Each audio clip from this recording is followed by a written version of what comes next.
Bonjour à toutes et à tous et bienvenue sur Sens Créatif, le podcast qui explore les motivations et les stratégies des artistes de l'image. Je m'appelle Jérémy Kleiss. Je m'appelle Laurent Bazar et nous sommes passionnés par la créativité que nous considérons comme une quête initiatique. Pour nous aider à développer Sens Créatif cette année, soutenez-nous sur Patreon ou Tipeee. Cela vous donnera accès à la communauté du Patate Club, aux lives mensuels exclusifs avec des professionnels clés du milieu de l'illustration et à des tas d'autres bonus pour vous permettre d'avancer dans votre carrière d'artiste freelance. Nous soutenir, c'est contribuer à faire de Sens Créatif un podcast indépendant et une ressource incontournable pour tous les artistes de l'image francophone. Et voilà, ça y est, on est en direct et il y a déjà plein de monde sur le chat. Donc coucou everyone, everybody. Coucou tout le monde. Et bienvenue sur ce Radio Patate numéro 3. C'est l'émission pour découvrir en avant-première le programme du mois. Enfin, de la moitié du mois, parce que le mois de mai, il va être assez dense. Mais ça, on vous en parle un peu plus tard. Et il y aura un autre Radio Patate dans le mois. Alors, il y a de quoi faire. Alors, avec moi aujourd'hui, vous avez vu, c'est pas Jérémy, parce qu'en fait, il est en vacances. C'est pas Jade non plus, parce qu'elle est à Berlin. Et on leur fait des gros bisous. Voilà. J'espère qu'ils profitent bien. Alors, pour la peine, j'ai demandé à un taulier du Patate Club de m'accompagner aujourd'hui. Donc, c'est Mehdi Vernizio. Mehdi, est-ce que tu vas bien? Tout le monde. Bah, ça va et toi? Et comment ça va le chat? Ils ont l'air d'aller bien. Bah ouais, ils ont l'air d'aller bien. Hein. Ah ouais, ça super. va. Écoute, hein, ça va. Et toi, comment ça va? Ouais, écoute, ça va aussi. Je me remets un petit peu des mois précédents. Petit à petit, la forme revient, mais je sens que il va falloir un peu de temps. Tu vois, je vieillis pour ça. Alors, ton pseudo, c'est Lutte Ostinato, parce qu'on te connaît bien. Pour ton travail d'illustration et de podcast. On va en parler plus avant. Mais moi, je vais avoir beaucoup de mal à t'appeler Lutte dans toute l'émission. Alors, t'inquiète. Histoire de marquer le coup, est-ce que tu pourrais nous raconter pourquoi Lutte Ostinato? Ah, alors pourquoi Lutte Ostinato? Alors, ça va être encore une fois lié à mon adolescence, dont je parle beaucoup dans mes podcasts et dans ma vie en général. C'est que quand j'ai commencé à côtoyer le monde du dessin, en fait, j'ai commencé à m'ouvrir socialement au reste du monde. Et je sortais un peu de mon lycée où je me faisais chier. Et en fait, j'ai commencé aussi à ce moment-là à voir Internet pour la première fois de ma vie.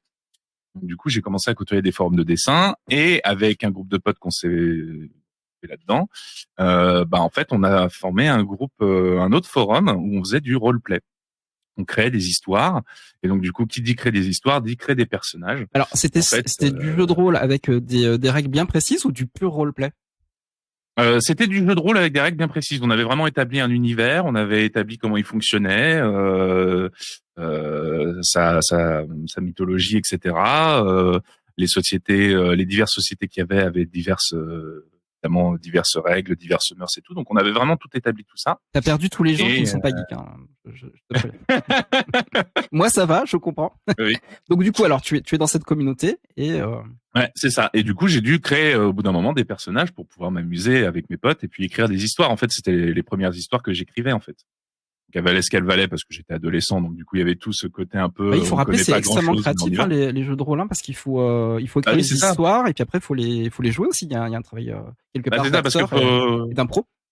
Bah c'est ça, parce que du coup, faut imaginer ton personnage, mais il faut imaginer où il vit dans le monde, et en fonction de où il vit, il va pas avoir la même éducation en fonction de l'âge qu'il a. Donc du coup, tu vas imaginer son passé, mais tu vas aussi désirer voir un peu vers quoi il va venir, mais tu vas te laisser aussi des portes ouvertes pour pouvoir le voir évoluer. Donc du coup, ça a laissé plein de trucs que quand tu es adolescent, t'as un peu de mal à entrevoir parce que c'est juste le plaisir du jeu en priorité qui vient.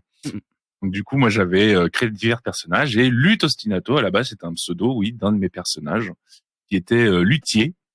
Et j'étais pas allé chercher bien loin, c'est que j'avais imaginé que toute la famille portait un nom d'instrument, en fait, et que avait l'ostinato. Et du coup, c'est marrant parce que plus tard, on en a reparlé ensemble, mais ostinato en musique, c'est une répétition, si je ne dis pas de bêtises. Oui, bien sûr, c'est un rythme, en fait, c'est une répétition rythmique. Et du coup, en y réfléchissant, je me suis dit, c'est marrant parce que du coup, que tous les personnages de cette famille s'appellent par un nom d'instrument est une répétition en soi. Donc, du coup, ça fait redondance avec l'ostinato. Donc, du coup, c'est une itération. Plein de trucs que tu découvres comme ça, voilà. Alors qu'à la base, je le lançais juste parce que, lui, il s'appelle lutte parce qu'un lutte, c'est trop cool. Et, ostinato parce que, c'est un terme musical qui est vachement joli et qui sonne vachement bien. Et plus tard, du coup, tu reviens dessus, tu fais, waouh, ok, d'accord. Écoute, ça marche bien, en tout cas. Voilà. Parce que tu l'as gardé. Écoute, et puis, oui, je l'ai gardé parce que le personnage, je l'ai plus joué. Et je l'utilisais sur diverses plateformes autres. Mais tu dessinais pour ces jeux, en fait, tu illustrais des portraits de personnages ou des cartes. Ouais, c'est ça, parce que Parce qu'en fait, la particularité, c'est qu'on était à 90% des dessinateurs et dessinatrices. Très juste, donc, tu l'as dit. On illustrait, on avait le droit, c'était pas obligé. Et quand on écrivait nos posts sur les forums en réponse, on pouvait illustrer les scènes. Donc, ça nous entraînait aussi parfois à la BD ou à l'illustration. Donc, du coup, de temps en temps, on dessinait. Puis même, c'était plus que bienvenu d'inviter les gens à dessiner leurs personnages pour qu'on puisse, autrement que par l'écrit, permettre de montrer aux autres comment ils étaient, en fait. Et l'idée qu'on s'en projetait pour éviter d'avoir des faussetés dans l'écriture ou de ce genre de trucs, quoi. Ouais, bien sûr. Donc du coup, on a lié le dessin et notre envie d'écrire et de développer des univers. Ok. Donc voilà. Oh, cool. Bah, ça vient de là. Comme ça. Bah ouais, c'est ça vient de là. On le sait. Tu le raconteras peut-être sur ton podcast. Oh oui, je pense que c'est pas moi je le raconterai. Alors. Parce qu'en fait, voilà, je vais raconter un tout petit peu ton passif avec Jérémy et moi-même. Bah, c'est qu'en fait, Mehdi, c'est un peu notre best guy, quoi. C'est-à-dire que quand on n'arrive pas à faire quelque chose, en général, on fait appel à Mehdi. Et bah, tu nous as déjà aidé énormément avec du montage, de la caméra au point, de la caméra fixe, etc. Et puis également tes fameux jingles. On les entendra tout à l'heure. Et ça c'est super cool parce qu'on sait que voilà, bah tu es là de façon ponctuelle si on a besoin de toi, et bah, je voulais te remercier devant tout le monde pour tout le taf que tu as accompli avec nous jusque là. C'était super cool. Bah écoute, merci à vous de m'avoir fait confiance, ça fait super plaisir. Puis bah, c'est vrai qu'on a matché tout de suite ensemble, donc du coup en plus, l'avantage faisant que j'étais juste à côté de chez Jérémy. Ah oui, parce que t'es à Villejuif. Voilà, donc on est dans la même ville, le terre-terre, voilà. Donc du coup, ouais, ça très vite on a matché. Puis bah moi, comme je suis un peu un touche à tout. Bah c'est ce que dit Claude dans le chat. Il dit que tu as plus d'une corde à ton luth. Oui. Bien joué. Mais c'est ça, bien joué, c'est ça. Je suis un luth aux multiples cordes, exactement. Et ça c'est intéressant parce que bah c'est un petit peu ton lore, hein, pour rester dans les termes de jeu de rôle. En fait ton background, quoi. C'est-à-dire que effectivement tu n'es pas que illustrateur, tu es également vlogueur, podcasteur, et bah tu sais monter, tu sais animer un petit peu, tu fais pas mal de choses, et évidemment le son aussi tu maîtrises bien. Et si tu viens aujourd'hui, c'est pour une actualité qui est quand même très importante, parce que tu viens de lancer ton nouveau podcast. Ouais. Et qui fait un petit peu suite à ce que tu avais entamé sur la fin du Patate Club Podcast, que je rappelle que Mehdi a fait toute une saison de Patate Club Podcast pour la communauté de Sens Créatif, où tu recevais à la fois des gens de la communauté pour faire des interviews, pour qu'on présente un petit peu leur parcours et leur univers, et tu as fini par faire des monologues. Oui. Ouais. J'ai fini par faire des monologues, ouais, parce que je commençais à arriver un peu au bout de ce que j'avais à trouver chez les autres en termes d'interview, et je voulais pas tomber que dans la redondance d'un cahier des charges à suivre, en fait. Et comme vous me permettiez de me laisser m'exprimer un petit peu et de pouvoir faire un masso complètement carte blanche à partir du moment, voilà, et que j'avais quand même fait, j'avais facilement fait les 3/4 de la saison en interview, qui était toute super intéressante, hein, d'ailleurs. Mais sur la fin, en fait, j'avais eu un petit coup de mou et je commençais à me poser des questions. Et en fait, c'est aussi un moment où j'avais eu énormément de problèmes de dos. Donc, me déplacer, etc., ça devenait un peu compliqué. Et parce que t'as des problèmes de santé, t'as des problèmes de santé chroniques qui font que ça te plombe carrément et que tu peux vraiment pas travailler, quoi. Bah oui, c'est ça. Donc, tu dois faire avec ça aussi. Ouais. Donc du coup, c'est pas simple. Alors maintenant, avec les visios, ça reste simple, mais le problème, c'est que je suis aussi en dépression, donc du coup, des fois, t'as pas trop de morale.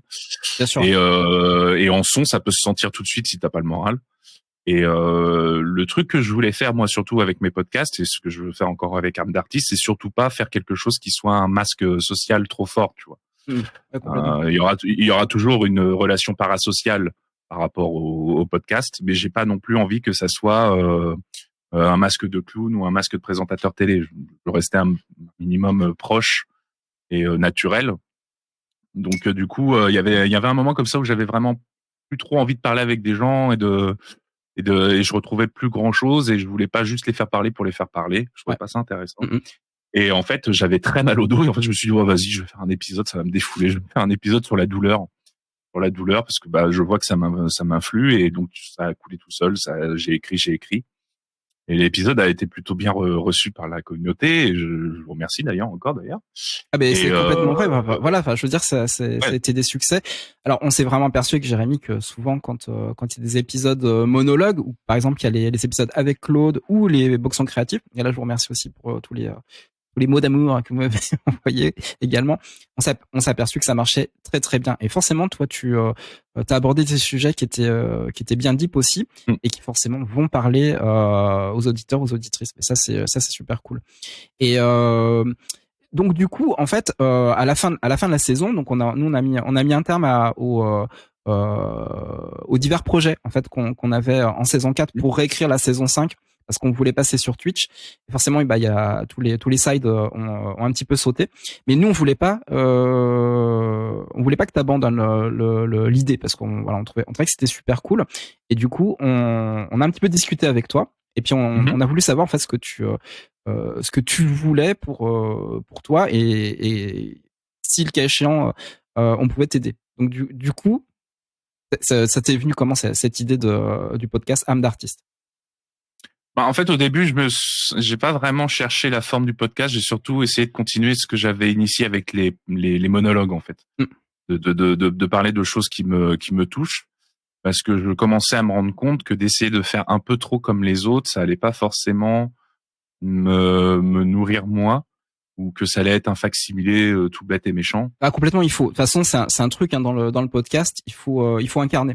C'est pas évident, oui. C'est facile sur le papier. Après, faut le faire à l'antenne ou dans les enregistrements.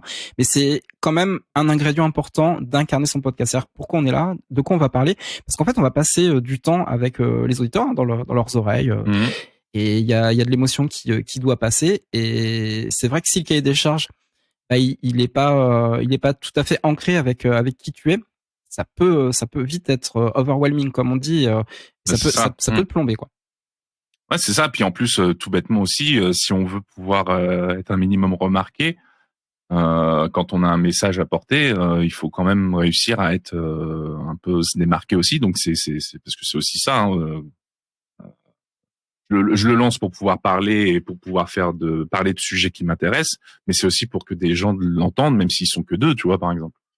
Donc du coup, il faut un minimum réussir à intéresser ces deux personnes-là. Je prends le cas extrême, pour se démarquer un peu et leur donner d'envie de suivre l'aventure, en fait. Donc du coup, c'était ça à la base. Je me suis mis à écrire des épisodes, et de temps en temps, je crayonnais pour rechercher, parce que ça, c'est des restes de ma formation de graphiste. Je commençais à brander un peu ma marque. Ah oui, c'est un peu, c'est important que c'est un peu le plaisir, quand t'es illustrateur et que tu fais un podcast, voilà, t'as envie de mettre les images. Bah ouais, c'est clair, surtout avec une formation de graphiste et tout, donc je pouvais m'amuser avec le logo, le maquette, machin et tout. Et d'ailleurs, pour parler de ça, parce qu'on va parler de style après, parce que c'est le sujet aussi de ton premier épisode, mais j'en dévoile pas trop pour le moment. T'as commencé à faire justement les vignettes en fait de tes monologues sur le Patate Club podcast. Après, donc on va rappeler, il y a 16 épisodes. Et je crois que les monologues, il y en a 5 ou 6, c'est ça? Oui, je crois, oui, c'est 4 ou 5 même, je crois. D'accord, ok. Mais je crois. Voilà, et là t'as commencé à dessiner, donc t'as fait ton autoportrait tout simplement et tu t'es mis en action dans ces vignettes. Et justement, t'as commencé à développer un style qui est ton style, hein, ça, on voit un petit peu ce que tu fais, je pense, et les auditeurs et auditrices qui te connaissent le savent. Mais t'as commencé à développer quand même quelque chose qui me semblait être une nouvelle piste. Oui, en fait, comme il y avait quand même une mécanique où il fallait que je rende un épisode toutes les 2 semaines, il n'y avait pas forcément la possibilité de se prendre la tête comme quand on est sans contrat et avec la possibilité de passer autant de temps qu'on veut sur une illustration. Est-ce que toi, t'estimes que t'es un illustrateur qui se prend beaucoup la tête, qui fait des illustrations complexes, qui prennent du temps oui, et qui fait beaucoup d'excès de zèle aussi. Okay, vous l'avez senti quand je faisais les montages. Des fois, ça m'arrivait de me prendre le chou. Ah oui, sur bien sûr, t'en fais mais carrément trop. Voilà, c'est ça. Donc du coup, j'ai toujours un peu ce truc de trop donner.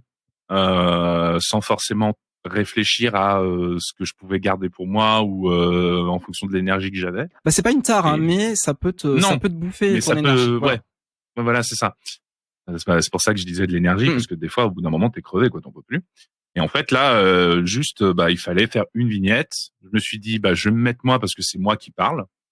Et en plus, comme j'ai plutôt un look reconnaissable de loin, parce que je mesure 2 mètres, je suis en obésité, une grande barbe, je suis vraiment un personnage, quoi.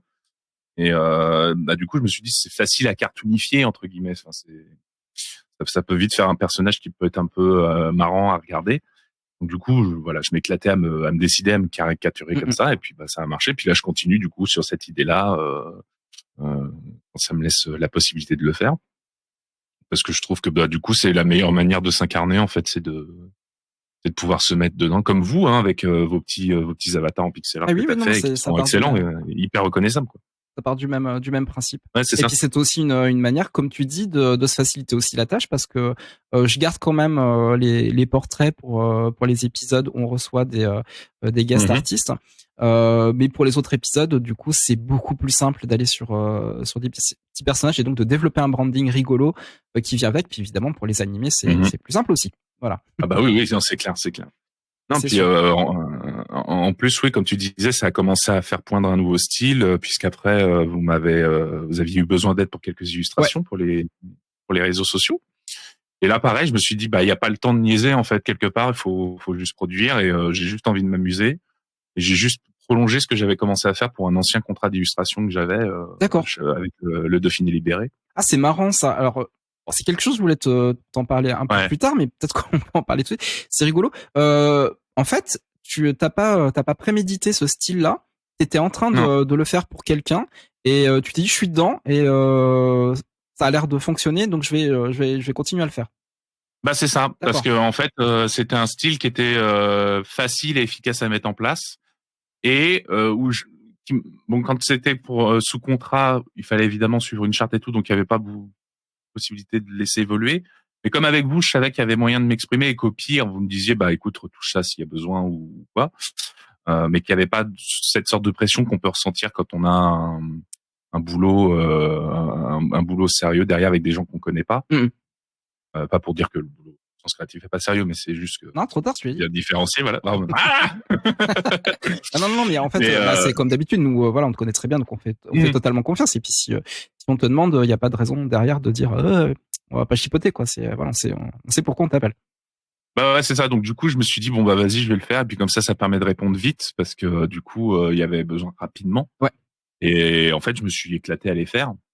Que naturellement sont venus le trait épais, naturellement sont venus l'inclusivité, rapidement la mixité, et les couleurs hyper flashy. Ah oui, mais ça c'est un truc, voilà, on n'était pas habitué à te voir dans ces gammes chromatiques, et tu t'es essayé à quelque chose.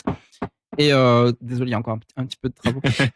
mais c'est hyper réussi. Moi je trouve. Alors on peut demander aux personnes qui sont dans le chat ce que vous en pensez. Oui, je suis en train de dire en parallèle. Ouais. Alors, c'est pas le nouveau style de Mehdi, mais en tout cas, sa nouvelle piste graphique.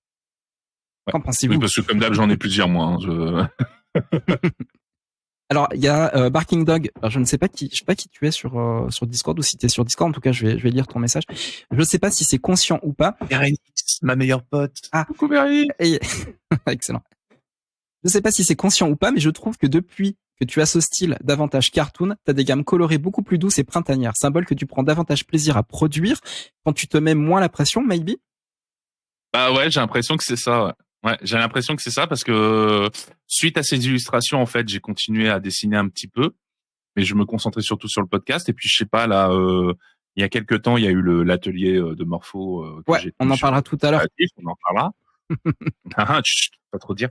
Et en fait, à partir de là, en fait, je sais pas, j'ai eu un déclic qui est arrivé et qui m'a fait dire, juste fait. Juste fait. Encore une fois, le jeu du change en jeu. La phrase de Jake Parker, celui qui a créé Inktober, que je cite à chaque fois, qui est finish not perfect. Bien sûr. Il vaut mieux finir que de chercher la perfection. Voilà, c'est ça. Alors que à chaque fois, je cherchais la perfection, j'allais dans des petits détails qu'il y a que moi qui va. Et ça, c'est le sacerdoce. C'est le truc que tout le monde fait, hein, à un moment, d'aller dans les trucs, dans le petit pixel où il y a que nous qui le voyons, quoi. Et là, en fait, depuis, je me prends pas la tête, je crayonne, je dessine, et je retrouve un plaisir dans le dessin et dans l'illustration qui fait très plaisir. Et d'ailleurs, c'est très drôle parce que, fun fact, je dis pas le titre de l'épisode et je dis pas trop sur quoi ça va parler, mais il y a une anecdote que je vais aborder dans un futur épisode d'Âme d'artiste. Et je relisais le script hier et j'ai dû refaire une dernière petite partie pour dire, entre-temps, mon mindset, il a changé. Du coup, c'est intéressant et ça nourrissait la thématique de l'épisode. D'accord, ok. J'en dis pas plus. Ah bah voilà, du coup, intéressant à aborder. on est teasé là. Et voilà. Donc, alors, âme d'artiste, je vais faire un petit peu le pitch. Hein. C'est le podcast Chill qui creuse les tréfonds de notre âme et de la créativité. Je le fais avec une voix beaucoup moins suave que toi. Et ça, c'est l'accroche en fait qu'on peut retrouver un petit peu partout sur les différentes plateformes de podcast. Alors, on a un petit peu parlé tout à l'heure, mais j'aimerais que tu nous dises un peu plus ce qui t'a vraiment poussé à aller vers cette exploration-là particulière, hein, le fait d'aller dans les tréfonds de l'âme des personnes qui créent, et pourquoi tu as eu envie de le partager avec tout le monde. Hein, c'est-à-dire qu'on a un petit peu parlé de ça tout à l'heure, mais là j'aimerais que tu ailles un petit peu plus dans le deep. Qu'est-ce qui t'a vraiment poussé? Bah en fait déjà tout bêtement parce que je renie pas mes inspirations. Hein. Sens Créatif, Claude, etc. ont toujours été des grosses inspirations pour moi depuis que je les ai découverts. Et on a fait un peu de chemin ensemble en plus, donc j'ai été beaucoup influencé. La quête de la part d'ombre, ce genre de choses, les projections qu'on peut faire aux autres et tout. Et même de base, je suis quelqu'un de plutôt sensible, donc du coup, j'ai toujours eu un peu cette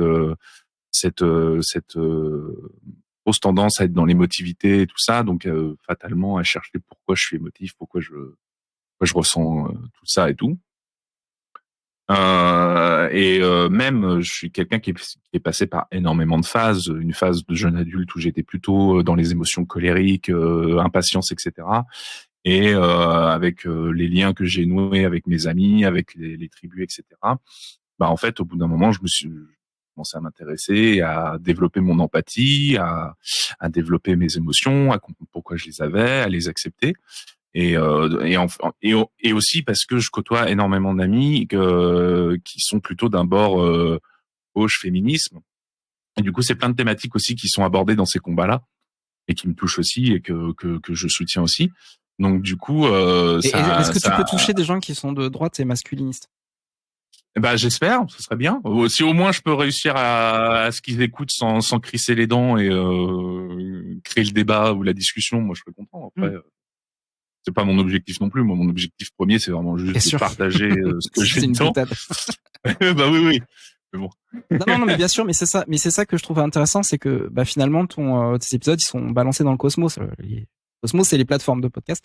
Ouais. Et tu sais pas qui les écoute en réalité, parce qu'en fait toi t'as une idée de ta cible, mais en fait ta cible elle est diverse et multiple. Et c'est ça qui est un petit peu vertigineux, un petit peu flippant, c'est que ta parole, elle va pas être envoyée peut-être uniquement à ta tribu. Ça va peut-être toucher aussi d'autres personnes qui font pas partie de ta tribu. Bah écoute, ouais, j'espère, hein, ça serait cool. Hein, si moi, comme je le dis, mes épisodes, le but c'est de partager moi ce que je ressens, mon avis. Mais ce qu'il faut aussi comprendre par là, c'est que c'est un avis, c'est pas la vérité absolue. Je peux absolument me tromper et que bah si au moins ça crée la discussion, c'est cool parce que bah ça permet aux gens de communiquer entre eux et d'échanger leur point de vue. Ouais, totalement. Ce qui est quelque chose qui de mon côté est très important. Je fais toujours ça avec mes potes, avec mon entourage, etc. Et c'est un truc qu'on peut-être avoir l'impression qu'il se perd de vue avec ces histoires de réseaux sociaux qui sont hyper dans la réactance ou dans l'émotivité. Et bah du coup juste pouvoir rappeler aux gens que non, ça, on a ça en nous de communiquer. C'est juste qu'il faut pas l'oublier. Bah voilà, c'est aussi peut-être un de mes goals, on va dire, de créateur de podcast aussi, peut-être. Et pourquoi le podcast audio? Parce qu'en fait, tu t'étais déjà essayé sur du vlog sur YouTube. Évidemment, tu pourrais faire un blog aussi où tu dessines. Hein, c'est ce que fait Claude, notamment. C'est sa principale activité d'éditorialiste quand il illustre pas. Pourquoi le podcast en particulier alors dans ce cas-là? Bah, pourquoi t'as pas continué YouTube, par exemple? Bah parce qu'en fait, tout bêtement, quand j'ai fait YouTube, j'étais vraiment trop dans cette période excès de zèle. Donc du coup, j'allais toujours plus loin, je voulais faire toujours plus. Et en fait, le problème, c'est qu'au bout d'un moment, j'avais pas l'énergie à cette époque-là pour pouvoir tenir des blogs. Je sais pas, je vais exagérer, mais à la Casey Neistat, pour citer un des plus gros vlogueurs ou ce genre de trucs.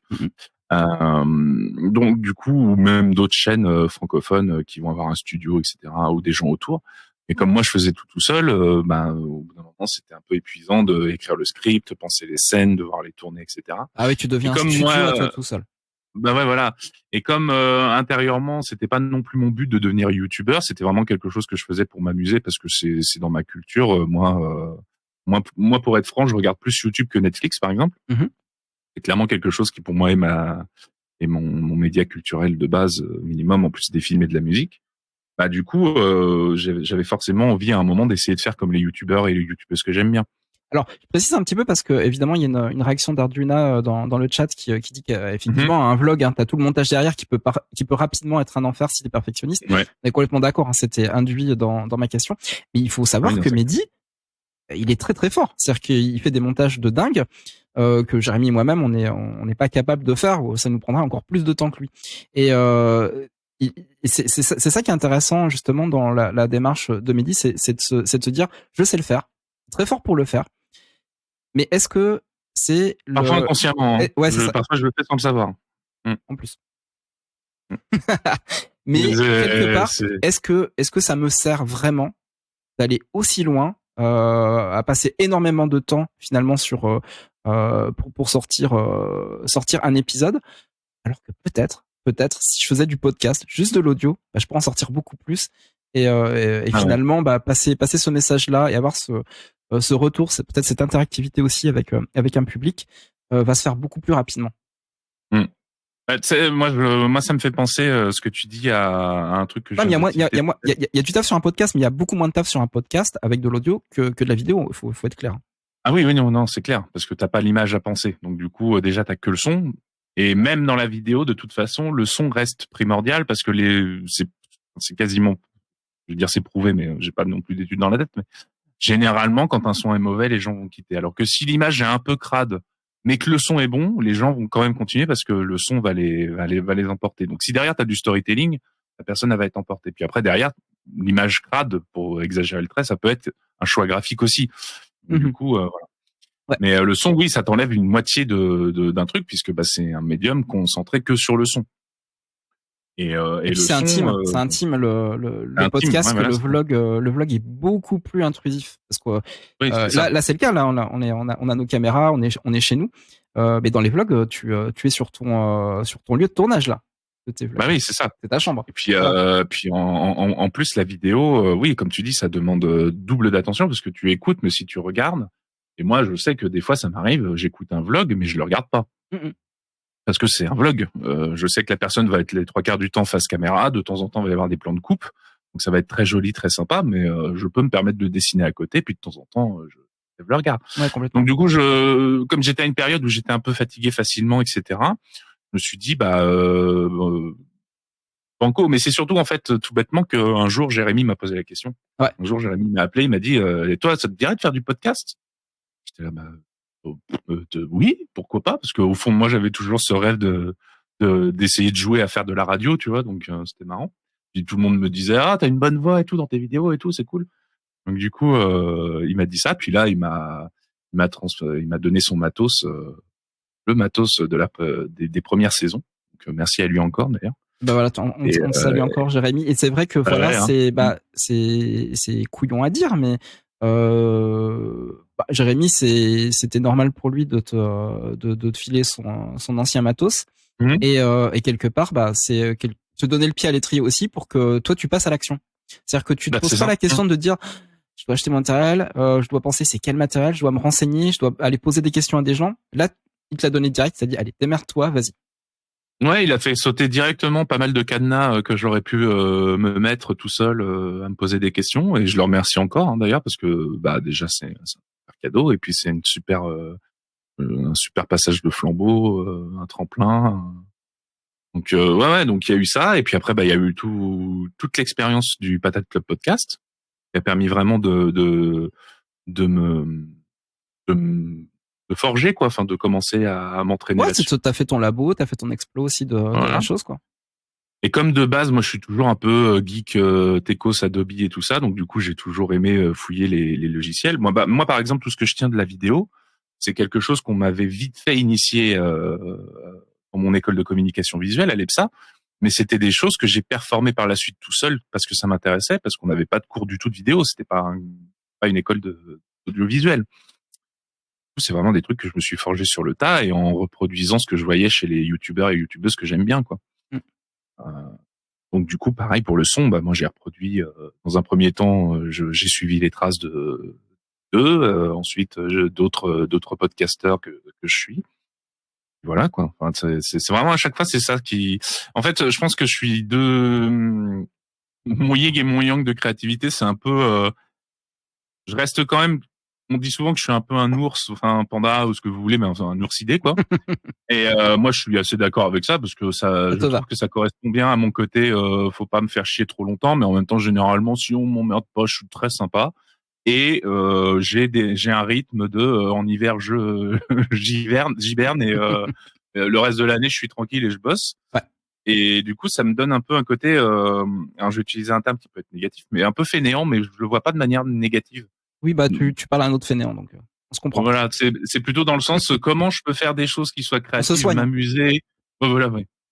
Et, on produit, hein, on fait ce qu'on peut. Et mais voilà, j'ai envie de faire ce que je peux, surtout ce que je veux, mais sans que ça me demande non plus à terme énormément d'énergie. Donc en fait, si à terme je pouvais réussir à faire ce que je veux sans dépenser trop d'énergie, je sais que j'en ai pas beaucoup et qu'en plus en vieillissant, si tu prends pas soin de toi, bah c'est encore pire.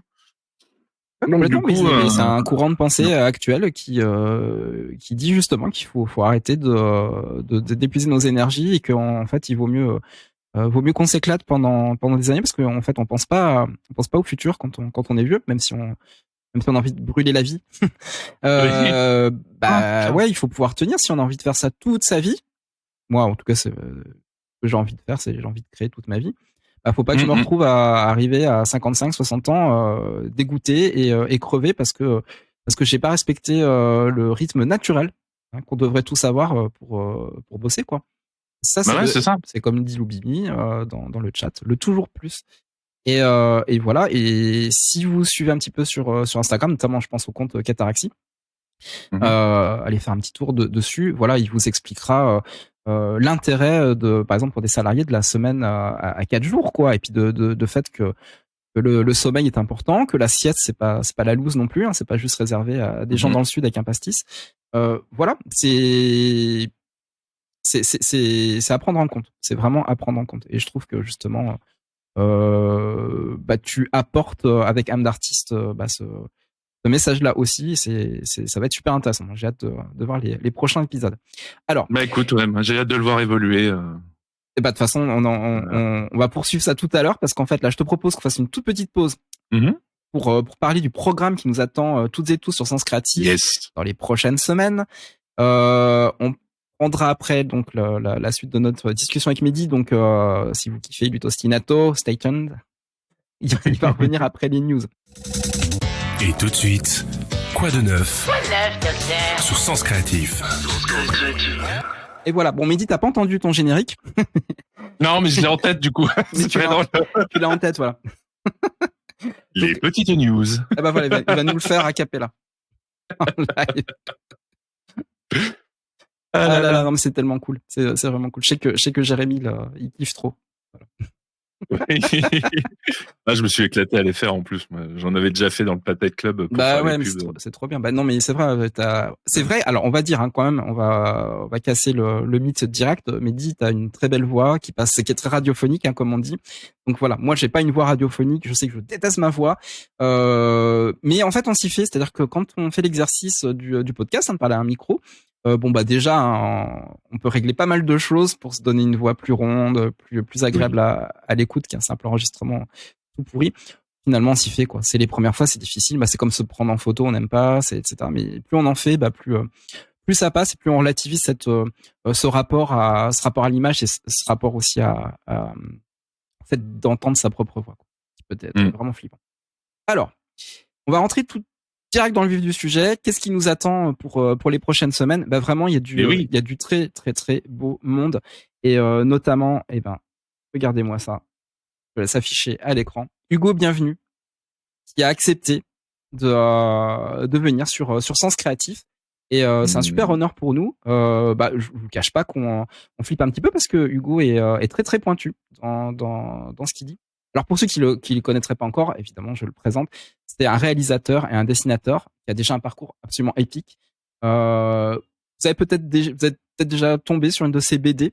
Je vous donne quelques titres, notamment il y a Paiement accepté, Développement durable, Total.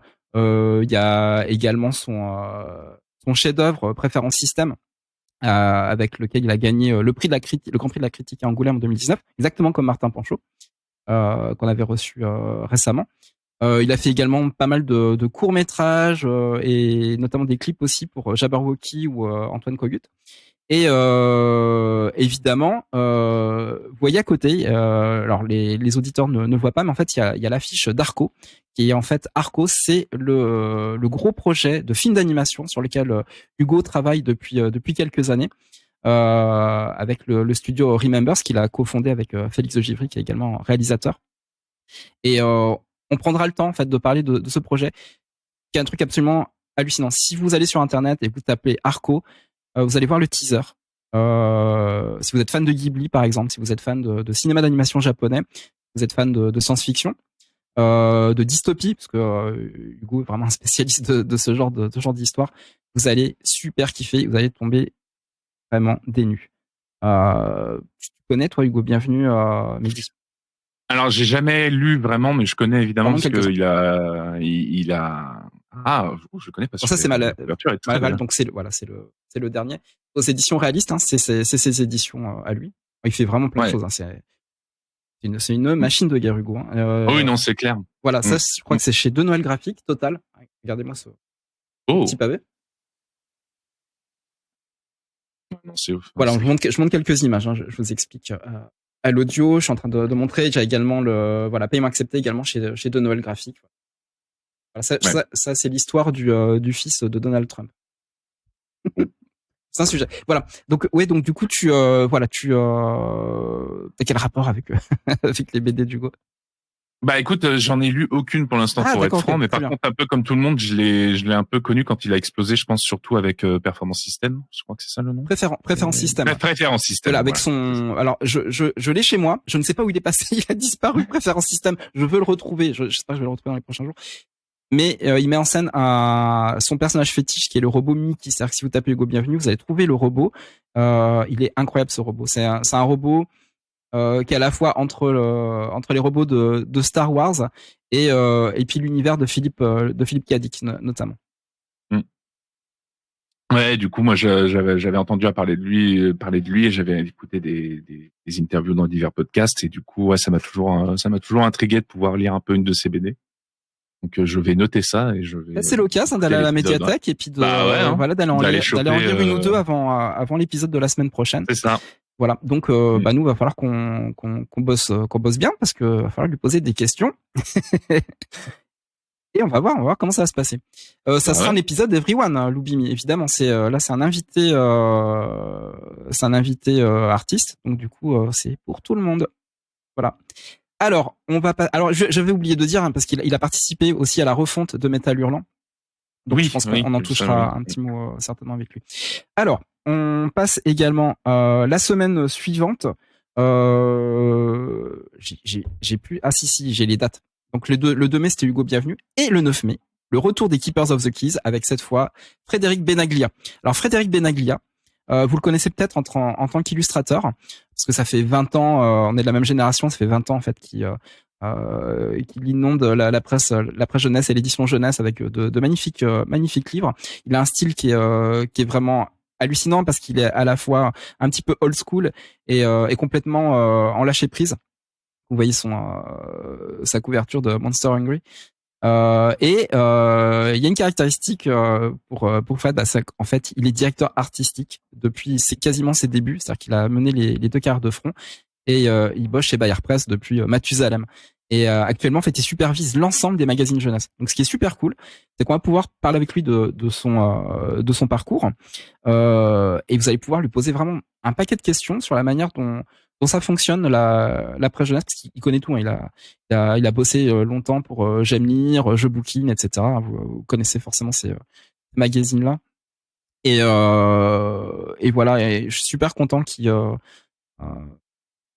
vienne avec nous pendant une heure pour discuter de tout ça. Évidemment, je le connais, on a le même agent et j'ai bossé pour lui à plusieurs reprises. Voilà, on pourra en parler. Évidemment, alors là, par contre, c'est un épisode qui est en exclu pour les membres Super Patate, Patreon et Tipeee. On met toujours un extrait, quoi qu'il arrive sur toutes les plateformes, mais c'est un extrait de 20-25 minutes. Donc, si vous voulez nous rejoindre pour les Keeper of the Keys, il y en a un tous les mois. Dans ce cas-là, il faut contribuer au podcast.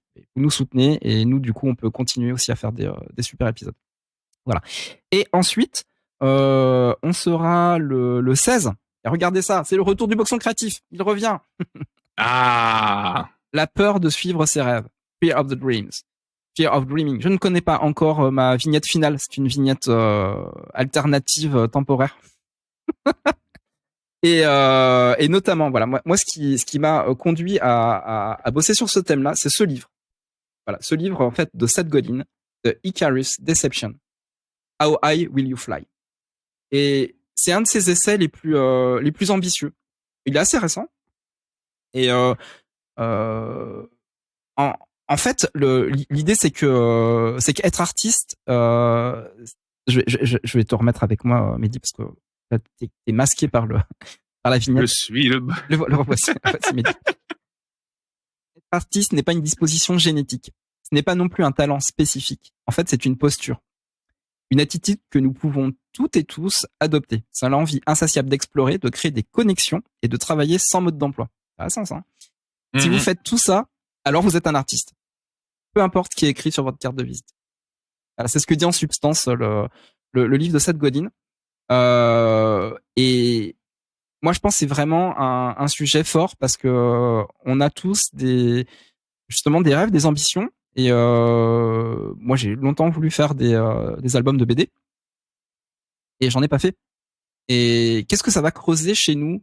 C'est finalement ces utopies créatives qu'on n'accomplit pas. Parfois, on y arrive. Je pense qu'on va en parler justement avec Hugo Bienvenu. On va voir pourquoi lui il y arrive, il va à fond. C'est exceptionnel ce qu'il a mis en place. Pourquoi pour d'autres c'est plus dur? Et pourquoi c'est pas grave non plus? Parce que pourquoi ça nous met aussi sur un chemin d'exploration où on finalement se découvre et on fait d'autres choses. C'est ton cas, Mehdi, notamment, parce que tu actuellement tu te mets à fond dans le podcast, et de faire du podcast, ça t'a obligé à monter en gamme pour ton style graphique. Voilà, à vous de voir ce que ça veut dire, mais quelque part c'est exactement ça. Jérémy est en train de devenir podcasteur quasiment à temps plein. Il est en train de s'éloigner petit à petit de son travail d'illustrateur, sans dire qu'il va l'abandonner. En tout cas, pour l'instant, il a vraiment très très envie d'interviewer, d'enquêter. C'est vraiment quelque chose qui compte pour lui, la parole. Et voilà, tout ça, ce sont des parcours. Et on va voir finalement, au travers de la pensée de Seth Godin, quels sont les points intéressants qui amènent justement à ne pas s'en vouloir de pas suivre ses rêves, mais de quand même pas oublier que ces rêves-là, ils ont une signification. Ils veulent dire quelque chose. Ils nous titillent, ils nous font un petit peu mal au ventre, et quelque part, il y a des actions à mettre en place. Et on va voir comment y arriver. Voilà. Ça c'est pour le mois de mai, la moitié du mois de mai, parce qu'en fait on sera le 16 pour le boxon. Donc je vous rappelle, le 2 mai on reçoit Hugo Bienvenu, s'il vous plaît. Le 9 on est avec Fred Benaglia pour les Keeper of the Keys, exclusivité Super Patate, Patreon et Tipeee. Et je le répète, le 16 c'est un boxon avec Jérémy, évidemment. Voilà. Et je repasse avec toi, Mehdi. Voilà pour les news. C'est un beau programme, hein, ah oui, c'est ça. Puis c'est que la moitié du mois, quoi. Donc c'est. Et oui, en plus. Ouais. Qu'est-ce qui vous attend après? Mon Dieu. Surprise. Non, on a du taf. Hein. Franchement, on a du taf. C'est kiffant. Ce mois de mai est hallucinant. En plus, il y a plein de jours fériés. Oui. Je ne sais pas si c'est un gain de temps ou une emmerde. Ce jour férié. Rien du tout. On verra. Alors, t'avais promis qu'on irait un peu plus dans le deep. Donc, yes. Donc, on en a parlé tout à l'heure. Ton activité professionnelle principale, ça reste l'illustration. Moi, je dirais que tu as ce qu'on appelle un coup de crayon, c'est-à-dire que tu as quand même des facilités graphiques et techniques qui te permettent de faire quand même du travail sur notamment la morphologie. On en parlera un peu plus tard des personnages, quelque chose qui t'intéresse beaucoup, de les poses, etc. le sais, hein, t'es influencé par la fantasy et les mangas. Il suffit de voir ta bibliothèque derrière. Oui. Regarder un petit peu. Tu pourras peut-être nous montrer des ouvrages références qui te font kiffer. Ouais, si on a le temps. Ouais. Voilà. Dans ton premier épisode d'âme d'artiste, en fait, tu abordes la question de style. Donc l'épisode est sorti la semaine dernière. Donc si vous voulez l'écouter, vous pouvez faire pause maintenant pour pas vous faire spoiler, parce qu'on va parler un tout petit peu aussi de l'épisode. Et puis vous revenez après. Alors évidemment, si vous êtes en direct, bah tant pis pour la pause. Hein. Vous restez avec nous. Bouchez les oreilles. Non, je blague. On va pas trop spoiler. Toi, Mehdi, comment tu définirais ton style? Ah! Waouh! Il n'attendait pas celle-là. C'est vrai, ça en plus, je m'y attendais pas du tout. Moi, je dirais couteau suisse. Je dirais couteau suisse parce que vous voyez, par exemple, les illustrations que j'ai fait pour les réseaux sociaux de Sens Créatif. Vous avez adoré, moi aussi j'ai adoré, les gens ont adoré, et je continuerai à le faire parce que c'est quelque chose qui fait beaucoup de plaisir. Mais à côté de ça, je peux pas m'empêcher de faire des illustrations un peu plus chiadées, comme des illustrations plus fantasy, vieille école ou ce genre de choses, comme l'une de mes dernières illustrations que j'ai fait, qui est plus dans le cyberpunk, mais qui est plus complexe avec beaucoup plus de détails, etc. Parce que juste c'est quelque chose qui me vient de base. Moi, à la base, le dessin, c'était quelque chose qui me faisait, comme j'en parle dans l'épisode, un effet waouh. Un effet waouh, c'est quand je voyais un dessin, je commençais à voir les prémices d'un effet de Stendhal sans le côté où on s'évanouit, quoi. C'est quoi l'effet de Stendhal? Alors le syndrome de Stendhal, je l'ai jamais vécu personnellement, mais c'est un syndrome qui arrive quand on est vraiment sublimé par une œuvre, quand on est une œuvre d'art, voilà. Par une œuvre d'art, quelle qu'elle soit. Ça change ta vie, quoi. C'est un avant, un après. Voilà, c'est ça. C'est exactement ça. J'en profite d'ailleurs pour conseiller la chaîne de Alt 236 qui parle beaucoup d'art aussi et du syndrome de Stendhal, qui est une de ses émissions, et qui aborde beaucoup plus en profondeur ce truc-là. Et ouais, c'est exactement ça. Moi, le dessin, ça a souvent été un effet waouh, et ça a été un moyen pour moi du coup de m'émanciper aussi socialement, parce qu'à l'époque j'avais que les jeux vidéo et j'avais pas beaucoup de potes. Et à partir de ce moment-là, en fait, même les gens qui me harcelaient au lycée, j'arrivais à les toucher et à leur faire donner un effet waouh en leur dessinant leur Pokémon préféré ou quelque chose comme ça. Ouais, voilà, le dessin, c'était ça crée du lien, en fait. Ouais, voilà, c'est ça. Et du coup, bah ouais, j'ai toujours eu ce goût-là. Et en fait, quand t'es adolescente, un peu les trucs paraissent brouf parce que tu trouves ça stylé. Bien sûr, ouais, complètement. Bah c'est ça. Normal. C'est la première chose que tu fais. Et comme les brouf, ça marche parce que les copains et les copines disent c'est trop classe. Tu continues à faire de l'esbrouf. Bah c'est ça. C'est donc normal, du coup, hein. dès que je voyais, voilà, c'est ça. Et en plus tes goûts commencent à s'éveiller. Ouais, mais t'as peu de culture aussi, hein. Ta culture, elle est très directe, hein. Ce que t'as bouffé à la bibliothèque, ou que t'as acheté dans une librairie, ou que t'as vu un jeu vidéo, etc. Tu le revomis direct, et parce que t'as trop envie d'être la personne qui l'a fait tout de suite, quoi. Bah c'est ça. Donc du coup, moi je me tournais surtout vers les trucs qui visuellement sonnaient stylés dans ma tête et qui sonnent toujours stylés pour moi actuellement. Mais c'est juste que maintenant j'ai vieilli et j'ai mûri et les goûts se sont affinés. Encore une peau de bébé. Oui. Regarde. Et donc du coup, ouais, voilà, j'ai toujours ce goût pour. Puis je pense qu'au bout d'un moment, j'ai déjà essayé quand j'étais plus jeune de me lancer que dans un seul style, et ça faisait, comme je disais tout à l'heure, facsimilé, c'était de la reproduction de ce que j'aimais chez les autres.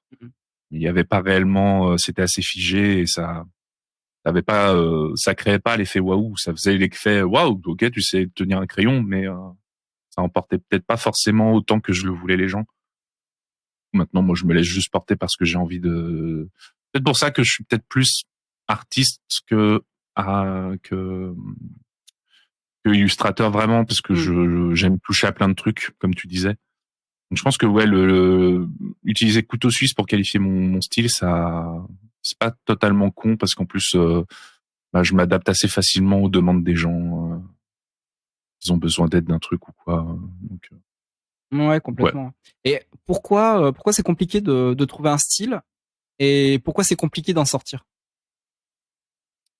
Bah, c'est compliqué parce que je pense que dans un premier temps, on se pose pas forcément les bonnes questions, ou en tout cas, on se pose seulement certaines questions. J'ai l'impression qu'au début, on a un peu l'impression d'avoir besoin d'un style pour se démarquer des autres, mais sans vraiment comprendre l'impact que ça a sur soi et les recherches que ça va mettre en œuvre sur soi. comme je le dis dans mon épisode, c'est notre carte d'identité graphique, c'est ce qui nous permet de se différencier des autres. Mais une carte d'identité, c'est ce qui te renseigne aussi sur toi. Donc, si tu réussis à trouver un visuel qui te démarque des autres, c'est très cool. Mais si tu ne comprends pas vraiment ce que ça te dit et ce que ça montre de toi, tu peux te retrouver avec des petites surprises par moment. Et je pense qu'en fait, mais c'est normal parce que quand tu te lances, tu veux que ça soit performant, tu veux que ça marche, surtout quand c'est ton boulot. Donc, ce que je dis là, faut pas le prendre comme un jugement. Hein, c'est vraiment quelque chose par quoi je suis passé aussi, comme tout le monde passe.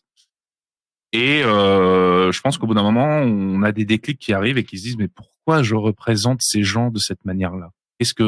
Et moi encore une fois, je vais citer un de mes mentors en podcast encore. Hein. C'est Johan Sfar qui utilise ce terme de digestion. Qu'est-ce que j'ai digéré du monde et qu'est-ce que je recrache en fait ? Et c'est pour ça qu'il y a certaines personnes qui vont savoir dessiner comme Michel-Ange, mais qui ont décidé de dessiner comme les Monsieur Madame, parce que eux ils touchent plus de gens et ça montre plus d'eux de dessiner comme des Monsieur Madame que de dessiner comme Michel-Ange. Il va peut-être être plus de Let's Proof ou plus du plaisir personnel. On peut aussi avoir un style. C'est pour ça que j'aime bien avoir plusieurs styles parce que des fois tu vas avoir un style juste parce que t'aimes bien faire ce dessin-là, ce style de dessin-là. Comme des fois, quand t'as des clients qui s'enchaînent et des commandes, tu vas plus utiliser un style qui est rapide et efficace tout en restant amusant et qui va pouvoir te permettre d'enchaîner sans finir en burn-out, par exemple. Donc voilà. Donc toi, t'aimes bien cette position de Jack of all trades, quoi. Ouais, c'est ça. J'aime bien parce que moi, ça me permet de me laisser évoluer et que de toute façon, même en étant comme ça, rien ne m'empêche plus tard de finir avec un seul style. Parce que la vie, parce que des trucs. Moi, par exemple, tout à l'heure, on parlait du style et on parlait du fait de toujours économiser son énergie. C'est pareil. Mon énergie, elle va pas être la même quand j'aurai 60 balais. Et moi, un artiste qui me vient en tête, j'aime beaucoup de citer les artistes dans mes podcasts. C'est Matisse, par exemple, qui est grand peintre, mais à la fin avait de l'arthrose, je crois, ou des problèmes osseux qui faisaient qu'il pouvait vraiment plus tenir un pinceau efficacement. Et il s'est mis à faire du papier découpé. Parce qu'il voulait toujours créer, mais son énergie n'était plus là. Et il s'est adapté. C'est un ninja. Et le papier, voilà, c'est ça. C'était le ninja Matisse, quoi. Bon, le pauvre un peu arthritique et douloureux, donc il devait pas faire trop de salto. Mais voilà, c'est le principe des ninjas. Hein. Si t'es blessé, tu fais autrement. Et c'est ça. Qu'est-ce que tu nous prépares pour la suite de la saison Dame d'artiste ? Est-ce que tu peux déjà nous donner des thématiques ou c'est top secret ? Je peux teaser peut-être le prochain. Le prochain, ça va parler un peu de feuille blanche. Ça va parler un peu de blocage. Et qu'est-ce que ça veut dire le blocage artistique ? C'est pas, on va voir que c'est comme d'hab, pas seulement une histoire de blocage de productivité. Ça peut vouloir dire d'autres choses, surtout en fonction de certaines neuroatypies ou ce genre de choses. Ouais. Donc déjà ça sera le prochain épisode. Et après il y aura peut-être, alors ça sera un gros épisode, mais je pense qu'on en parle énormément. Il y avait eu un gros sujet d'ailleurs sur le Discord à ce sujet, c'était sur les IA. Ouais. C'est un sujet qui m'intéresse, donc je pense que je vais essayer de commencer à aborder ça. On en parlera avec Hugo Bienvenu, hein, évidemment. Hein. Ça, c'est inévitable. Hein. Il s'y connaît sur le sujet, il a son avis ou pas, mais en tout cas, on va en parler. Ça me fera une nouvelle source à écouter comme ça. Ouais, totalement. Donc voilà, je vais aborder ça à un moment. Je sais pas encore quand exactement, mais voilà, plein de petits sujets comme ça qui peuvent être. Et puis des fois, ça sera des sujets aussi plutôt légers. Hein. Je sais que j'ai beaucoup envie aussi de parler de mon expérience au sein d'une école d'art. Pouvoir partager mon ressenti, puis je pense que parce qu'il y a pas mal de gens qui vont se demander si c'est cool de faire une école d'art, qu'est-ce que ça apporte de faire une école d'art, qu'est-ce que ça fait de faire une école d'art quand on a plus de 20 ans, parce que moi j'ai fait une reformation à 24 ans, hein. Je suis rentré à l'EPSA à 24 ans. Oui, donc je suis sorti à 28. Ouais, c'est ça, t'étais déjà un vieux par rapport à ceux qui viennent du bac, voilà, qui ont qu'une année de mise à niveau. Donc du coup, ça, c'était une chance, mais en même temps, quelque part, c'était quand même accessible, même si on me faisait comprendre que c'était audacieux. Ouais. Mais voilà, donc je pense que ça sera un sujet qui sera plus léger, plus sympa, parce que si je parle à chaque épisode de trucs trop deep, même moi je vais finir par replonger dans ma deepness. Donc il y a le risque. Hein. Mais en même temps, c'est bien, c'est exutoire. Une fois qu'on a balancé un sujet, on se sent mieux quand même. Faut être clair avec ça. C'est quel rythme du coup, âme d'artiste ? C'est 2 épisodes par mois les vendredis. Ok. Bon c'est noté. Et du coup, on peut te retrouver sur quelle plateforme ? Toutes ? Alors, on peut me retrouver sur la plupart des grosses plateformes, donc Spotify, Deezer, Amazon Music, Google. Apple Podcasts. Et régulièrement, je regarde s'il n'y a pas d'autres plateformes de podcasts qui émergent pour pouvoir me mettre dessus si jamais ça intéresse. Donc, n'hésitez pas si vous en avez à me MP sur les réseaux sociaux. @amdartiste_podcast. Vous pourriez ou @lutte_ostinato pour me dire si vous connaissez des plateformes que je ne connais pas, parce que c'est possible. Il y a plein de plateformes qui émergent. Voir comment je peux relier tout ça. Maintenant, c'est assez facile. Et ouais, donc on peut me retrouver ça 2 fois par mois, le vendredi. Parfait. Est-ce que ça sera un podcast complètement solo? Est-ce que tu recevras des gens? Alors pour l'instant, c'est solo, mais je ne m'interdis pas, et même je me conseille à moi-même d'inviter des gens quand ça sera des sujets un peu touchy ou qui ne me concernent pas à 100%. Mais que tu as envie de parler. Voilà. Là, par exemple, pour vous teaser un peu, j'aimerais beaucoup aborder le sujet des artistes queer. Je ne suis pas queer. Moi, je rentre clairement dans ce qu'on appelle un cis blanc hétéro. Donc, du coup, j'ai pas envie de risquer de dire des bêtises sans le vouloir. Mm-hmm. Donc, je pense là, à ce moment-là, m'entourer de personnes queer pour pouvoir en parler, puis leur donner la parole tout bêtement, parce que c'est à elles de s'exprimer. Donc voilà, ce genre, des fois, quand il y aura des sujets un peu touchy ou compliqués ou qui me dépassent, je pense que j'hésiterai pas à refaire un peu le format d'interview ou de table ronde. Mais à voir. Pour l'instant, c'est dans les projets, c'est pas encore marqué dans le marbre. Ok, impeccable. Et une fois que ce live Twitch est terminé, mais foncez écoutez le premier épisode d'Âme d'artiste. Et sans transition, parce que j'ai envie de faire sans transition. And now, ladies and gentlemen. Something for your mind, your body and your soul. Les petites news du Patate Club. Toujours aussi bien. Voilà, c'était le jingle des petites news du Patate Club. À nouveau signé Lutte Ostinato. Alors, le Patate Club, je dois expliquer un petit peu. Alors, je suis pas en avance sur l'horaire, parce qu'il faut m'excuser. En général, c'est Jérémy le métronome. Et moi, j'aime beaucoup prendre mon temps pour discuter. Donc, l'épisode risque de dépasser un petit peu. Mais on va se rattraper. Le Patate Club, c'est la communauté des personnes qui contribuent au podcast. Alors, ils s'appellent eux-mêmes les Patates. Et ils sont environ 250 à ce jour. Nous, on aimerait bien que d'ici la fin de la saison, vous soyez 500 à contribuer, parce que ça nous aiderait énormément. Mais déjà, si on peut être 300 pour le mois de juin, pour cet été, pour Nîmes Illustre, si on peut atteindre 300, franchement, ce sera formidable. Ce serait cool. Ouais.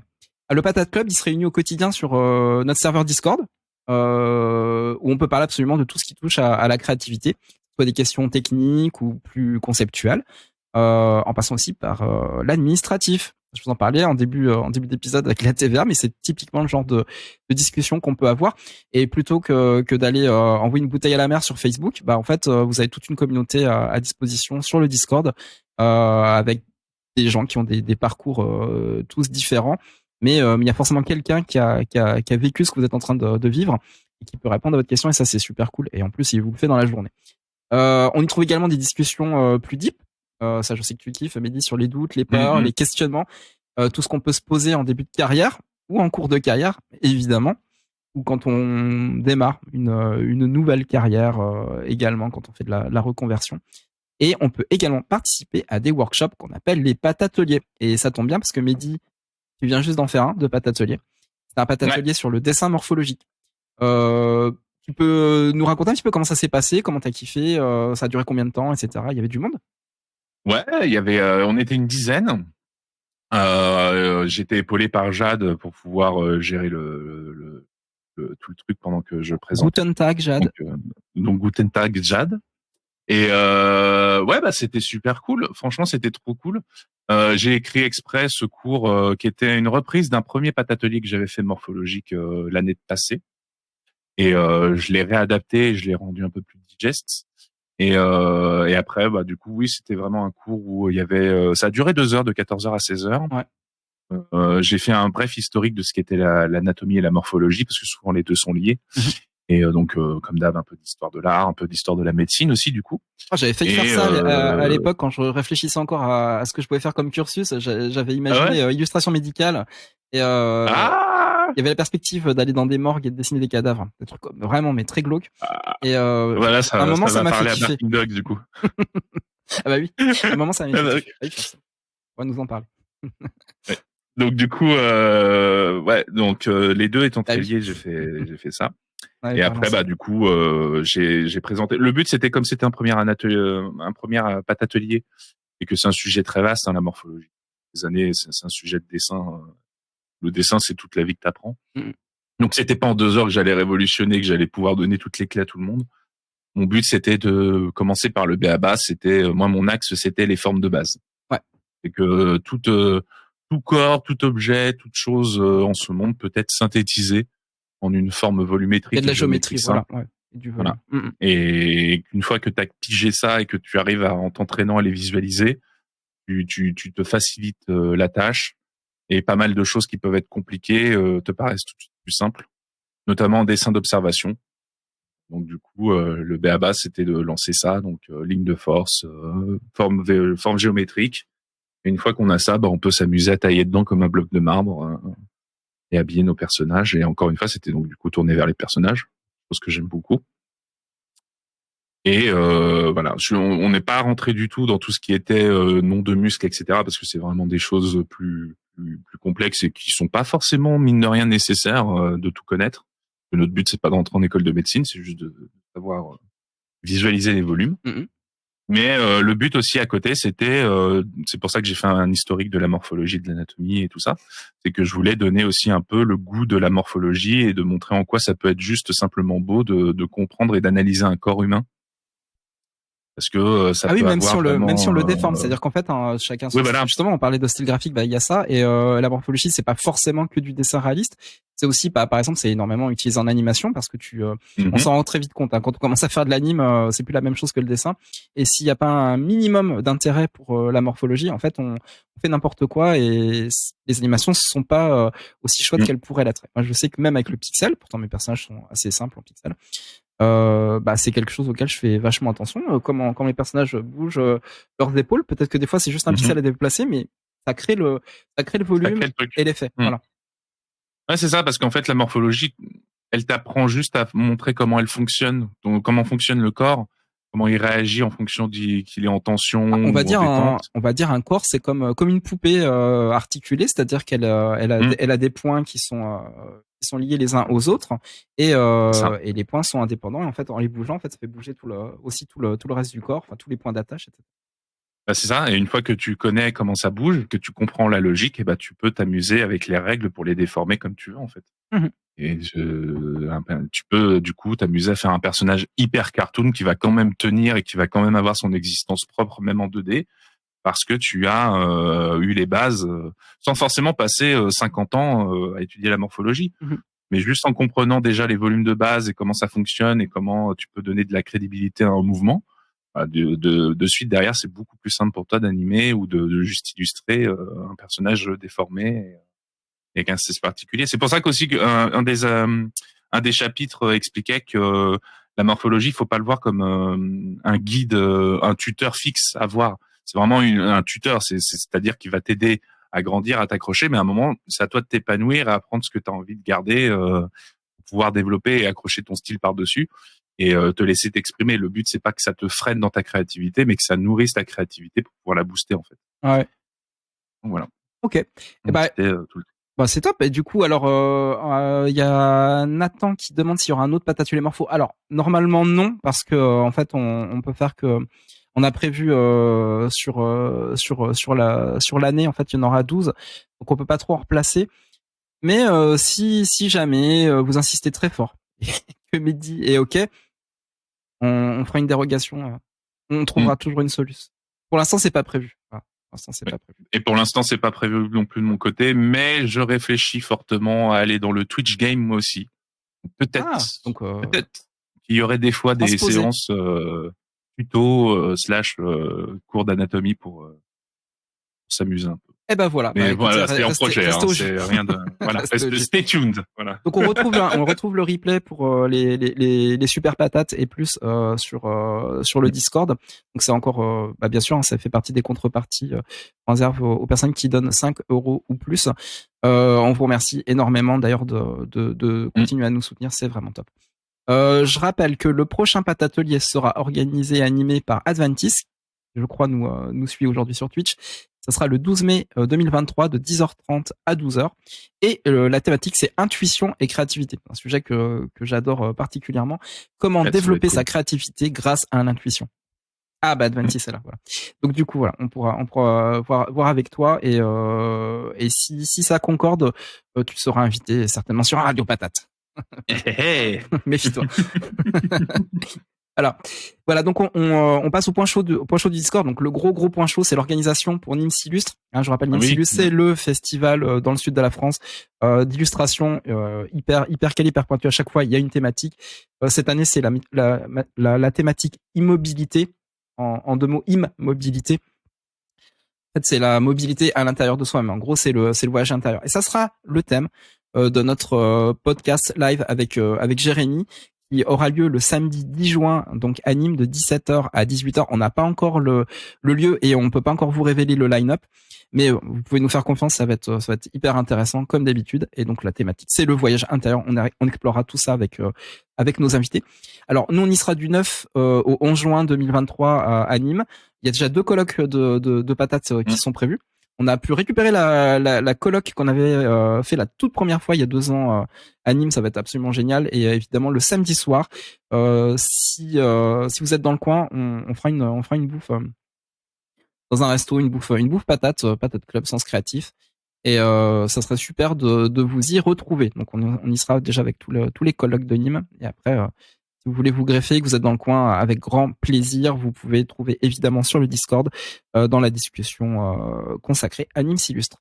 Également dans les points chauds du Discord que j'aide à relever, il y avait la question de la newsletter qui avait été posée qui a été soulevée par Myriam Gabriel, qui posait pas mal de questions d'ailleurs sur les newsletters d'Illustrator et elle était très preneuse de retours d'expérience. Donc si vous voulez donner des retours d'expérience, allez-y, il y en a déjà eu pas mal. Il y a plusieurs spécialistes de la newsletter qui sont sur le Discord, c'est extrêmement intéressant. Voilà, c'était par exemple quel logiciel utiliser, quel axe donner, puis surtout à qui on s'adresse, quoi, parce que la newsletter elle est envoyée dans le cosmos, mais à qui? Donc il faut aussi trouver son public.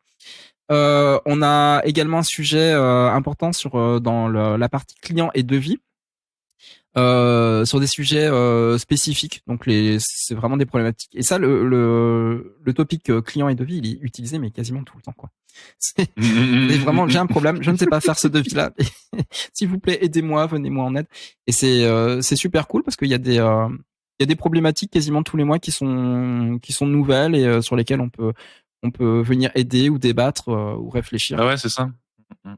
Tu l'as déjà utilisé, toi, ce topic client? Pas trop, mais enfin, j'ai déjà répondu pour donner un peu mon avis, etc. Mais c'est vrai que à chaque fois, il est très actif et c'est cool parce que du coup, ça montre qu'on s'entraide bien les uns les autres en étant bienveillants et tout. Donc c'est vachement cool parce que ça change de chercher d'une recherche Google où tu vas trouver des annonces qui datent d'il y a Mathusalem et donc voilà, mais non, c'est vraiment cool parce que du coup on s'entraide et puis ça permet d'avoir des retours d'expérience de différents niveaux, de différents types de boulot et tout. Donc ouais, complètement. Puis comme je disais, c'est vraiment pratique, quoi. Ça répond vite, quoi. Donc ça c'est intéressant. Ah oui, c'est clair. Voilà. Donc c'est pas non plus gravé dans le marbre, hein, ce qu'on dit sur le Discord, parce qu'on est tous avec nos propres expériences. On n'est pas forcément des surspécialistes, mais au moins l'intérêt c'est de mutualiser toutes les réponses et de se dire bah tiens, il a dit ça, elle a dit ça. Et bah du coup, je peux me faire vraiment mon avis, quoi. J'ai pas juste une réponse qui est renvoyée 4 mois après que je l'ai posée. Vous connaissez, hein. Vous avez déjà vécu ça. On a aussi le topic arnaque et mauvais client qui a été utilisé. Alors, on va être cool, on va pas dire à propos de qui, mais vous pourrez aller voir sur le Discord et c'est quand même intéressant parce que c'est un petit peu un cas d'école. C'est typiquement le genre de client un peu hype qui paye des cacahuètes et qui est pas très fiable. Et en fait, derrière la question, c'est est-ce qu'on se lance dans ces trucs hype, mais qui vont pas beaucoup rapporter et on va pas vraiment être très considéré. Et surtout, on va participer finalement à un marketing qui est très business et pas vraiment humain. Et il y a un débat qui a été lancé par rapport à ça, qui est très intéressant avec beaucoup de retours. C'est un petit peu un client incontournable.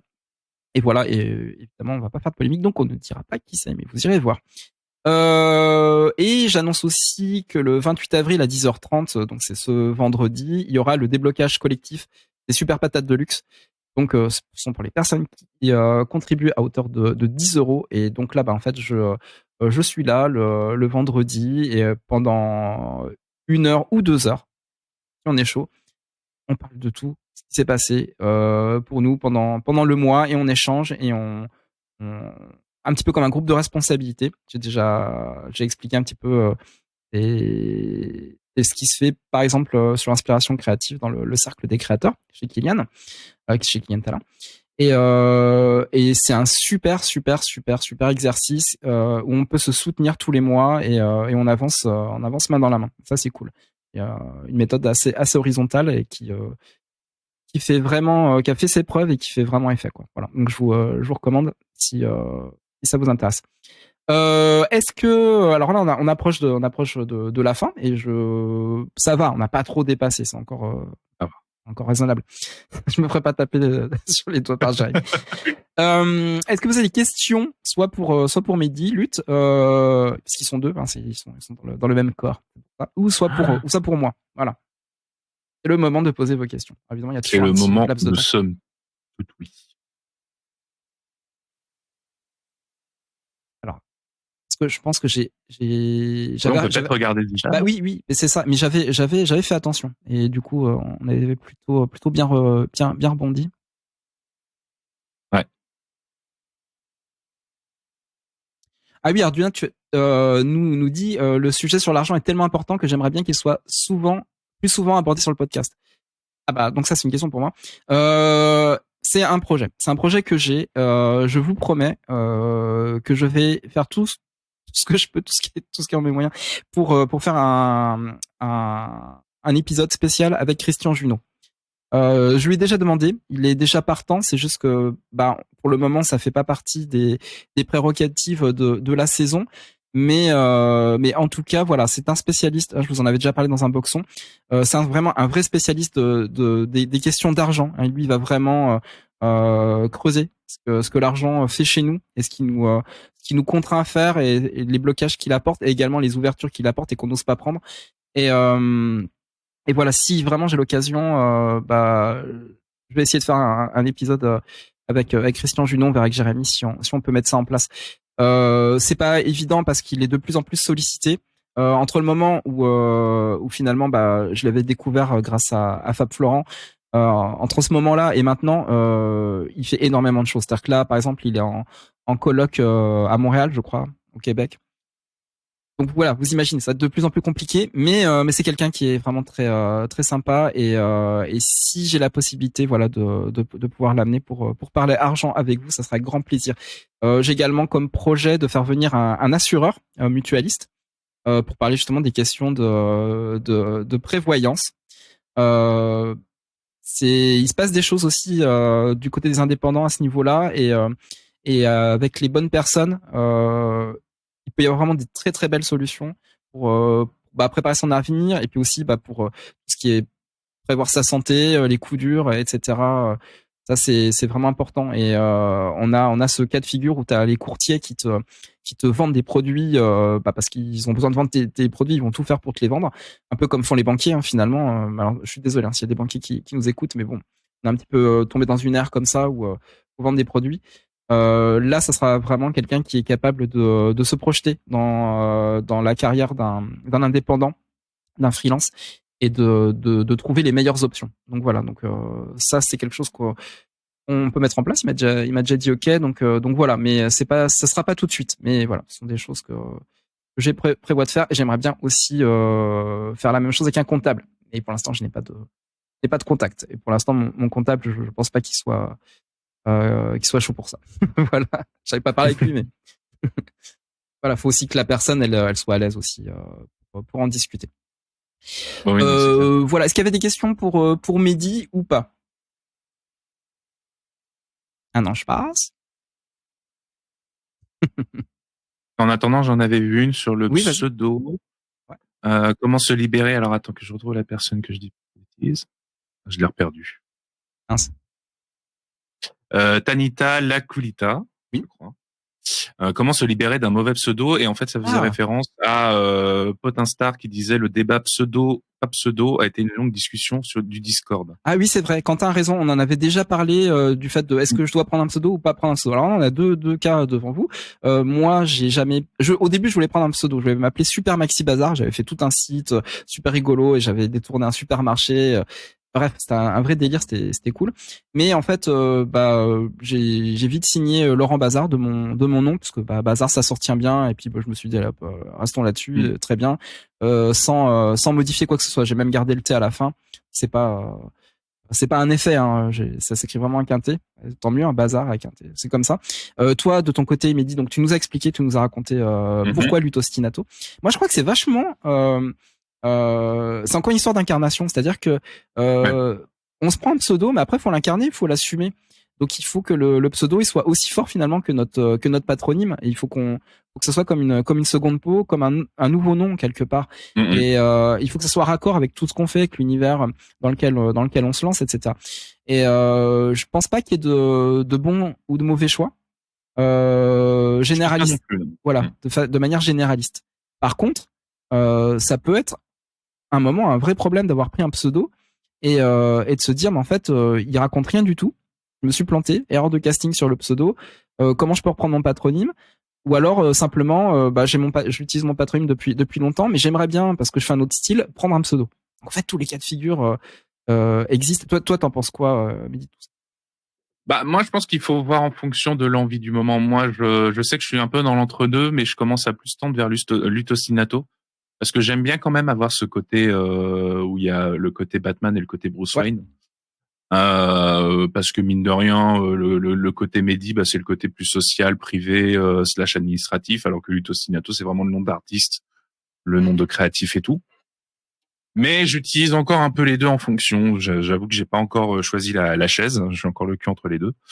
Mais j'ai quand même choisi de mettre le pseudo quand je me suis fait mes inscriptions en administratif, pour être sûr d'avoir les deux et de pas me mettre de balles dans le pied si jamais je décidais de prendre un pseudo. Et je pense que je vais l'assumer tout bêtement pour l'instant, parce que j'aime bien, c'est un peu le côté un peu fantasque, un peu pas fantasque, ce que j'entends c'est le fait que ça soit pas mon vrai patronyme, hein, et que du coup ça soit vraiment quelque chose qui me représente, un de mes masques sociaux comme on en a tous. Et qui du coup me permet juste moi aussi de me dire là c'est le moment où je bosse, donc c'est la casquette Lutostinato, mais là c'est le moment où je réfléchis pour moi et les gens autour de moi, et qui regardent que moi et les gens autour de moi, donc là c'est Mehdi Vernizio. Donc faut voir en fonction de votre sensibilité. Si vous avez peur de vous perdre, je pense que dans ce cas-là il faut peut-être mieux juste assumer votre identité, et vous pouvez très bien faire cette dichotomie-là aussi avec votre seule identité, hein. Plein de youtubeurs le font, par exemple, hein, d'avoir leur vrai prénom et leur vrai nom de famille, mais d'avoir une persona YouTube et une persona réelle. Mais vous pouvez aussi très bien avoir un pseudo, et ça peut rester à vie, il n'y a pas de problème, et vous pouvez changer tout à fait. Oui, je pense qu'en fait c'est juste comme tu disais, c'est comment vous voulez vous positionner et qu'est-ce que ça veut dire de vous, faut incarner, que vous choisissez comme pseudo. Voilà. Moi, j'assume que c'est un pseudo qui juste sonne bien et qui me rappelle mes premiers souvenirs créatifs, et qui derrière en plus va pas forcément non plus avoir une symbolique hyper forte et présente, parce que c'est pas le but. Mais peut-être que pour vous ça va avoir quelque chose de plus profond, et du coup si vous savez pourquoi, en fait vous pourrez mieux l'incarner, et vous pourrez clairement vous sentir dedans, quoi. Donc c'est toute une question. Et si vous trouvez un jour que ce pseudo va plus, je pense que rien ne vous interdit d'expliquer à vos collaborateurs et collaboratrices pourquoi, et d'expliquer et de dire moi je veux revenir à mon prénom, ou je veux changer de pseudo, etc. Et en plus maintenant on est à une ère où c'est plus facile de communiquer avec les réseaux sociaux. Oui, c'est du marketing, tout ça. C'est du marketing, donc vous pouvez même vous en amuser en fait, hein. Vous pouvez même carrément, imaginons vous avez des envies de mise en scène, vous pouvez très bien vous mettre en scène en disant je brise le carcan, fini Lutostinato, maintenant j'assume, c'est Mehdi Vernizio pour toujours, et ou alors un changement de costume à l'envers. Bidule, voilà, tu fais un changement de costume. Mais voilà, maintenant il y a moyen de communiquer sans que ça soit chiant comme il y a 20 ou 30 ans, où là pour le coup si Bon, je vais prendre Moebius, mais Moebius, c'est un cas un peu à part. On connaissait aussi bien l'un que l'autre, mais imaginons qu'on le connaissait un peu moins. Bon, bah, si Moebius, du jour au lendemain, reprenait Jean Giraud, il fallait beaucoup plus de communication de la part de ces éditeurs pour dire, c'est Moebius, en fait. Là, maintenant, vous pouvez en une story dire, maintenant, c'est fini, je m'appelle Jean Giraud et j'avance. Ah, bah oui, complètement. Alors, il y avait aussi une question. Est-ce que ça se gère aussi au niveau administratif un pseudo? Oui, bien sûr, parce que la plupart du temps, déjà, quand tu bosses pour des grosses boîtes, t'as nom, prénom, pseudonyme. Et évidemment, le pseudonyme fait partie aussi des cases administratives. La plupart du temps, c'est pris en compte. Ils le savent. Et puis, te le demandent quand tu crées ton dossier à l'URSSAF. Voilà, tout simplement. Pour pouvoir c'est comme un nom de société, en fait. En réalité, c'est ça. Le pseudo devient un nom de société. Donc voilà, écoutez, moi je pense que c'est le moment, parce que sinon, moi je vous garantis que Jérémy va pas être content si on fait trop long, c'est quand même vachement important. Parce que là, nous, on pourrait parler pendant des heures. Évidemment, bien sûr, on pourrait parler pendant 2 heures. C'est pas pour dire que Jérémy est un tyran, mais il a tout à fait raison. Dépasser 1h30, c'est pas bon. Et là, on est encore un peu en dessous. Donc du coup, c'est le moment de pouvoir se quitter. On vous remercie d'avoir été présent pour ce super épisode de Radio Patate, le numéro 3. On se retrouve évidemment à 12h30 mardi prochain pour l'interview avec Hugo. Bienvenue. Ça va être du lourd, franchement. Nous on flipote un peu. Je pense que c'est une des plus belles interviews qu'on aura sur le podcast. Et donc voilà. Donc, mais en tout cas, on sera ready et très très content de partager avec vous cette Hugo sur Sens Créatif. N'oubliez pas évidemment d'aller papoter sur le Discord. Vous pouvez également nous soutenir sur Tipeee ou Patreon. Vous avez évidemment dans toutes les infos sur l'épisode, sur les notes de l'épisode. Mehdi, je remets pour le plaisir. Âme d'artiste. N'oubliez pas, âme d'artiste. Donc c'est deux fois par mois le vendredi. Donc ne ratez pas les épisodes de Mehdi. Évidemment, on fait aussi la pub sur le Discord. Qu'est-ce qu'on peut souhaiter pour la journée? Déjà, bon appétit pour ceux qui n'ont pas encore mangé. C'est ça. Bon appétit, de prendre soin de vous. Et puis de rester créatif. De rester créatif et de toujours trouver l'amusement dans ce que vous faites. Eh ben, très bien. Voilà. On fait des gros bisous. On vous souhaite une bonne journée. Tout le monde. Et puis, ciao tout le monde. Et merci la team pour l'invitation. Grand plaisir, Mehdi. Allez, bye bye. Merci d'avoir écouté Sens Créatif. Si cette émission vous plaît, n'hésitez pas à vous abonner et à mettre des étoiles sur vos plateformes de podcast préférées. N'oubliez pas de nous soutenir sur Patreon ou Tipeee. Vous pouvez aussi partager l'épisode avec vos amis ainsi que sur vos réseaux sociaux. Un grand merci à Adrien Guy pour l'habillage sonore de ce podcast. Retrouvez toutes les infos sur le site www.senscreatif.fr ainsi que sur Instagram @senscreatif_podcast. Si vous avez des commentaires ou des idées pour des invités, n'hésitez surtout pas à nous laisser un message. Sur ce, on vous donne rendez-vous dans 2 semaines pour un nouvel épisode. En attendant, restez créatifs et surtout n'oubliez pas, Everything is connected.